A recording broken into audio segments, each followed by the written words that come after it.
안녕하십니까, 알림이 황희두입니다. 윤석열 대통령의 긍정평가가 40%대로 떨어져서 2주 연속 하락 중이란 소식이 전해졌습니다. 리얼미터 여론조사 결과인데요. 이런저런 분석이 나오고 있는데 중요한 건 검찰 출신 인사 임명 등의 영향으로 분석된다는 것이고, 이는 국민의힘 내부에서도 우려의 목소리가 나올 정도였죠. 특히 지방선거까지 끝난 상황에 이제는 본격적인 평가 국면으로 들어간다는 얘기가 나오고 있는데요. 대북 핵실험, 금리, 물가 등 경제지표, 하반기 국회 원구성 협상, 박순애 김승희 후보 청문회 등이 주요 모멘텀이 될 것이라고 전망이 되고 있죠. 그런데 중요한 건 이번 주말에도 영화 보고 팝콘 뜯고 있어서 보시다시피 엄청나게 많은 비판이 쏟아지고 있습니다. 용비어천가도 적당히 써라. 이 시국에 영화 보고 있는 게 대통령이냐? 우리나라 전체가 바보가 되어가는 것 같다. 참 여유로운 사기꾼 부부의 모습 아니냐? 이런 비판까지도 나올 정도죠. 이런 와중에 건희사랑 회장만 비공개 사진을 공개해서 이에 대한 인터뷰까지 나왔는데요.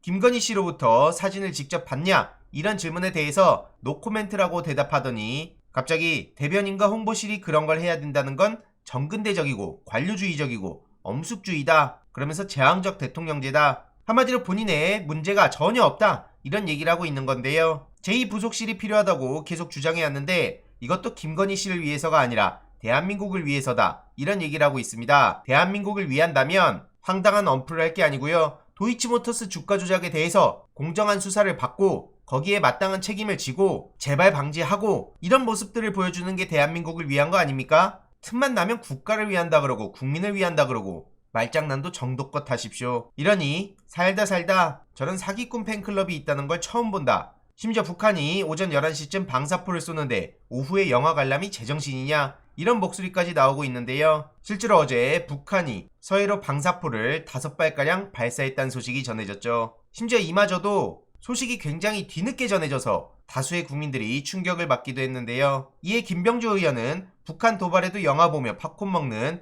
윤석열 대통령의 무책임한 자세를 강하게 비판했습니다. 윤석열 정부 들어 벌써 4번째 도발이란 거고요. 한반도에 전쟁의 먹구름이 끼고 있는데 저렇게 하하호호하고 놀러 다닐 시간이 있냐 이겁니다. 10시간 후에나 뒷북 늑장 공개를 했다는 것도 비판했고요. 수도권 국민의 생명과 재산에 직접적인 영향이 있는 실질적 위협을 북한에서 하고 있는데 교통 통제하고 팝콘 먹고 영화 보고 데이트나 즐기고 있는 게 말이 되냐는 겁니다. 국군 통수권자인 대통령의 우선순위가 대체 무엇인지 책임있는 대처와 동시에 명확한 해명을 공개적으로 촉구한 거죠. 저도 어제 비판글을 남겼는데요. 치솟는 물가, 기름값, 산불 등으로 국민들은 난리가 났는데 대통령 관련 보도 대부분 내용이 뭡니까? 술, 피자, 빵, 영화, 팝콘 이런 겁니다. 문제는 대다수 언론이 이걸 외면하거나 오히려 띄워주다 보니 어느 순간 익숙해진 분들이 많이 계신 것 같은데요. 절대 익숙해지면 안 된다고 생각합니다. 하나하나 따박따박 잘못된 걸 비판해야 된다 보는 거고요. 이에 대응하기 위해 민주당 내부 변화 요구와 제가 할 일도 함께 찾아가도록 하겠습니다. 이런 황당한 소식들이 계속해서 전해지자 황교익 평론가도 대통령 놀이는 그 정도면 됐다. 이제 일 좀 해라. 이렇게 강하게 비판을 했고요. 이런 와중에 용산공원 시범 개방 첫날 북적이었다. 이런 보도가 나왔는데 지금 당장 사진만 보더라도 이게 북적인 겁니까? 용산공원 면적 66%가 독성으로 범벅이 돼 있다는 단독 보도까지 나왔는데 저걸 무리하게 강행하고 있고 일부 언론을 제외하곤 이런 문제도 아예 다루질 않으니까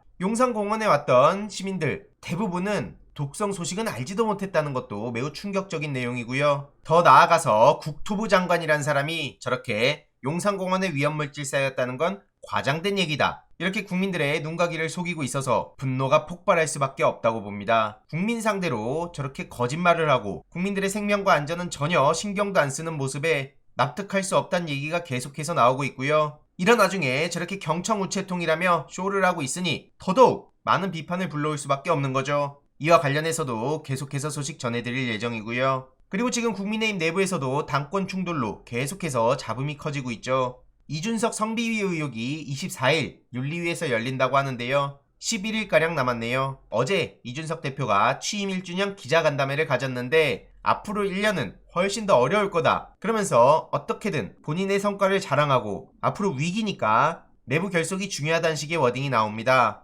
이런 이유 때문이라고 보는데요. 윤희석 전 대변인이 이런 발언을 했죠. 한마디로 경고, 당원권 정지, 탈당 권유, 제명 등 4가지 중 하나로 무조건 징계 양정을 할 거란 얘기가 나온 거고요. 더 이상 되돌릴 수 없는 징계 절차 개시란 입장까지 전했습니다. 강용석 씨도 이준석 의혹은 너무도 명백하다. 징계 받을 거다. 증거 위조도 어마어마하다. 최근 우크라이나 간 건 솔직히 도망간 거 아니냐? 이런 비판까지 하고 있고요. 이와 관련해서도 계속해서 소식 전해드리도록 하겠습니다. 이번 내용도 유익했다면 구독, 좋아요, 알림 설정, 멤버십 가입 정말 큰 힘이 된다는 점 말씀드리고 싶습니다. 이번 내용도 주위에 널리 공유 부탁드립니다.